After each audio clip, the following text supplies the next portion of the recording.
Hello. Hello friends. This is our 21st lecture on post-colonial writings and the fourth on Spivak. Can the Subaltern speak? We have already seen 3 lectures. That is the fourth one. This is about Sati. The simple definition of Sati is the ritual burning of the helpless widow. That's the thing. Ritual burning of helpless widow. And you have got a number of other discourses, like to support means to locate the free will. Discourses want to establish the fact that it is their free will. They wanted to do it. One such discourse is that in Rig Veda and Dharma Shastra, they say that it is their praising such women who by their own free will jump into the funeral pyre of the dead husband. So you know what is the discourse that's going on there? That is, it is Almadan. It is not Alma Ghatta. It is not suicide. It is a kind of, you call it sacrifice. Yes. It is Brahmacharya. It is martyrdom. It is sannyasam. Sannyasam means laying aside. So along with the husband, you are also laying aside your life. The perfect discourse. So therefore, what is it? Somehow they wanted to establish that this is according to the free will of women. Listen. And further they said, the pyre is the holy place, pilgrimage. The pyre of the dead husband is a place of pilgrimage. So if it is like going to Kashi. It is like going to some other holy places. So this is a holy place. And so, women, they wanted to go there. See, they are again establishing the free will of the poor widow. Another discourse you will say the Tattva Jnana. Tattva means thatness. Thatness means truth. Truth means you are part of God. So Tattva Jnana, if you know that you are part of God, if you know thatness of yours, then you will willingly sacrifice your life on the pyre of or this pilgrimage. You will go to the pilgrimage or on the pyre of the dead, burning pyre of the dead husband. Understand? So you can see one after another, somehow, although it is the ritual burning of the poor helpless widow, the widow is helpless. And the British discourse says it is Indian barbarism. And Indian barbarism, Lord Bendick, under his administration in 1829, this barbarism was abolished. So for them it was a signifier for a welfare state. Because it is protection of women. Wherever women are protected, that is the signifier for welfare, signifier for security. So for the British they considered it like that. But different Indian discourses you will see. Another Indian discourse on Sati is that somehow they want to locate the free will. They said it is in the Shruti tradition and not Smriti tradition. You remember I told you in the first lecture, the Indian legal system was based on Smriti, Shruti, then Shastras and Vyavahara. So Shruti means revelation. So this is revealed by the gods. That's what they say. So it is ordained by the gods. So naturally it is a holy thing to do. It is Almadan. Then other examples they give like of Almadan. See, martyrdom of great leaders. Mahatma Gandhi's martyrdom. Then Martin Luther King, that is Junior, that's martyrdom. Abraham Lincoln, that's martyrdom. So some of them justifying that. See that. And then you have got again Rabindranath Tagore. No? He praised those maternal grandmothers. He praised those grandmothers who renounced themselves for the welfare or for the betterment of the future generation. You renouncing themselves. Grandmothers of Bengal. Yes, the paternal grandmothers of Bengal, they renounced them. Then Kumarasamy, that's another. He says it is The last proof of the perfect unity of body and soul. What? This ritual burning of the poor woman. That's the last proof of the perfect unity of body and soul. And again, we have got another test of purity. Fire, Sita Devi. This is a test of purity. See, we were for female martyrdom. Sannyasa, already I told you. Yes. Another interesting thing is, if you die willingly on the fire, burning fire of your dead husband, you can enjoy 14 Indra rules. You can sporting with your husband in the heavens. 14 Indra rules. How many years we also love? They are infinite. So that is another attraction. See? Attraction, yes. So 14 Indra rules. And there is another discourse that says that if you kill yourself on the funeral pyre of your husband, you will kill your cycle of rebirth. To end your cycle of rebirth, if you do this, the cycle of rebirth will come to an end. And further you will find that the Rajaput ladies, this Anmadan, it's not suicide, it is Anmadan, sanctioned suicide, it says. See the Jauhar, you have heard of Jauhar, that is Rajaput ladies, when they find that their husbands are being taken slaves or they are defeated, then these ladies would come to commit group suicide. Because to escape from rape, possible molestation by the enemy. So that is also keeping your purity. So Anmadan again, the spirit Brahmacharya, or it's a martyrdom or sannyasa. That is the concept, sannyasa.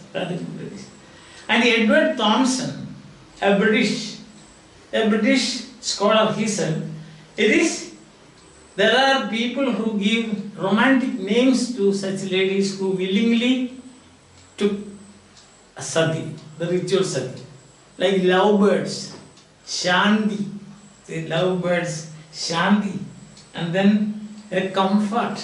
These are some of the words by which these women were known.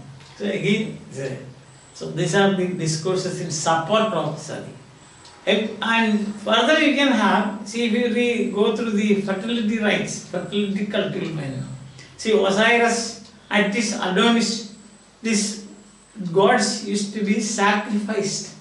The fertility gods, they were sacrificed for the fertility of the land and also for the fertility of the people. So number of discourses like this, supporting this Anmadan, or supporting, it's not the Anmagatta, it is Anmadan. That is, what you are doing is, you are making a great gift to God. And you know the precious that you are 14 Indra rules, sporting with your wife, some husbands, indefinitely, so to say. And also you can put an end to your cycle of rebirth. So series of discourses.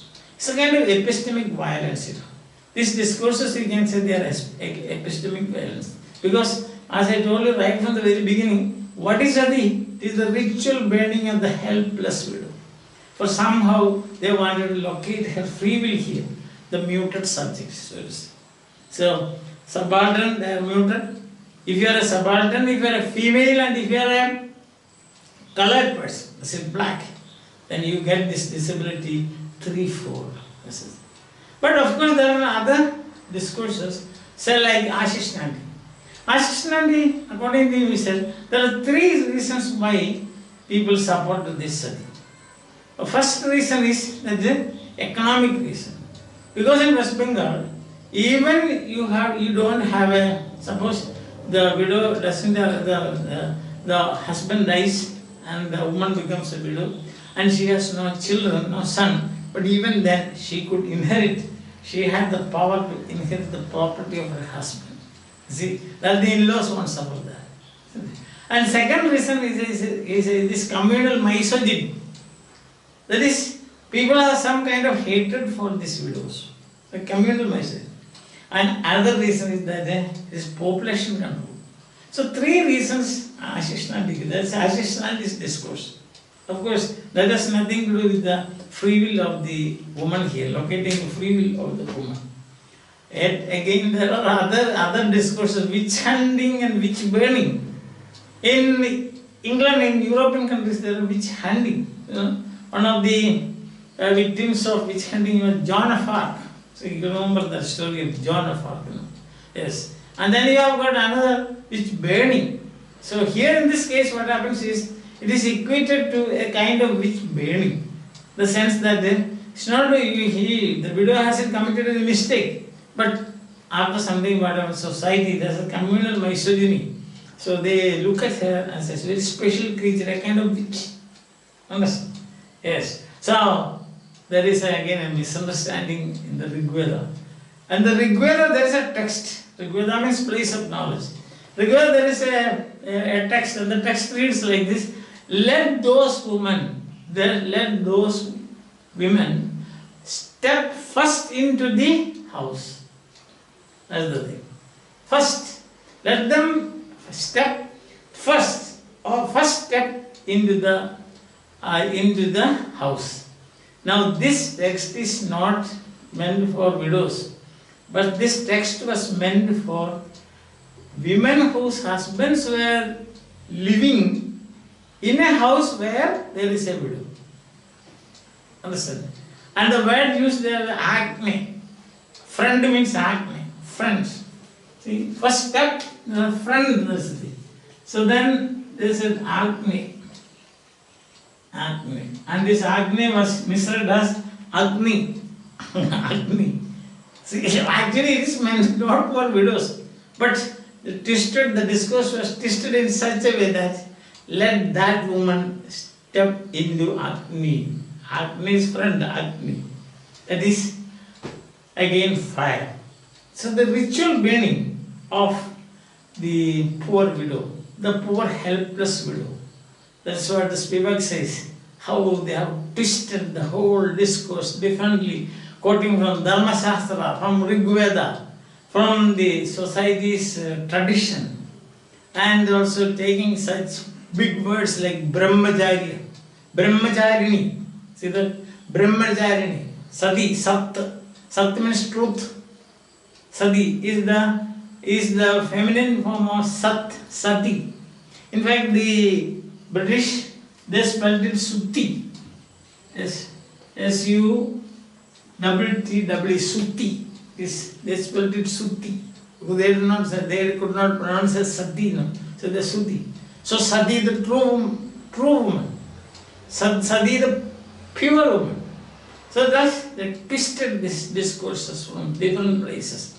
See, even our Rabindranath Tagore is such a progressive person, part of Indian Renaissance. As one of the leaders of the Indian Renaissance, like Rajaram Mohan Roy. Such people, they supported this, according to the British, inverted comma, the Indian barbarism. And they wanted to locate the free will of the woman there. See what kind of a twist, what kind of an epistemic violence they have perpetrated. That is patriarchal dialogue, imperialists, their discourse, then psychologists like Freud, their discourse. All these discourses are used not for allowing the subaltern to speak, subaltern women to speak, but to close their mouth once and for all. So what happened is that the ritual burning of the helpless widow, that has been glorified into something sublime. See, this is pure. This is a class 1 example for, a classic example for epistemic violence committed on the poor Indian women. There is also another hidden agenda. That is, Durga is, Sati is equated to Durga. Durga is the fighting Durga. The Durga is, Durga goes to, the story goes like this: Durga goes to her father's house uninvited, and her father abuses her husband Shiva. and out of pain, writhing in pain, hearing these words of abuse, she was writhing in pain and she dies. That's also one kind of Anmadan. This is praising this Sati, supporting this Sati, another discourse supporting the Sati. It's Anmadan. So then what happened is that when the news reached Lord Shiva, he comes down and he starts his, that Tandavam, the dance, see, and holding the dead body of his wife on his shoulders. And then the whole Devaloka was agitated because Lord Shiva is dancing. That was for annihilating, exterminating this world. So the Devaloka, the gods are amazed and they are also terribly disturbed. There's agitation. And Vishnu comes down and dismembers the body of Durga. And then he throws it out here and there.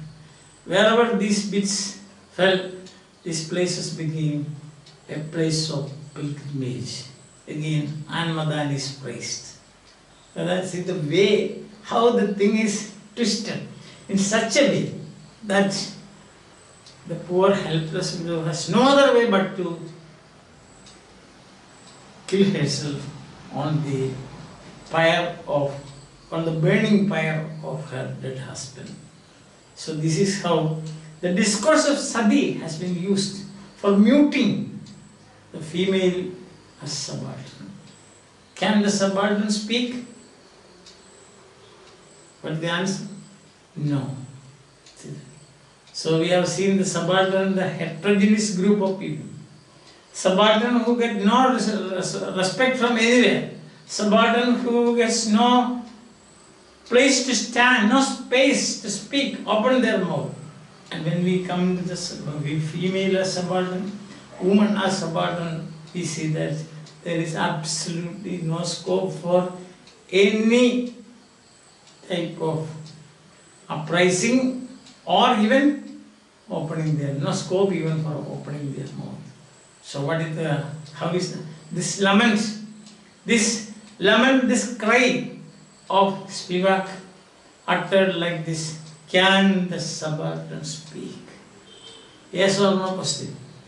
So from these circumstances, from what I have been telling you, what I have read from Spivak, these are not my ideas, these are the ideas of Spivak. And this, can the subaltern speak? The answer is a big no. Okay? So, we'll have one more lecture that I will be concluding. Spivak's Can the Subaltern Speak? So, till we meet again, bye. Have a nice time. Enjoy your time.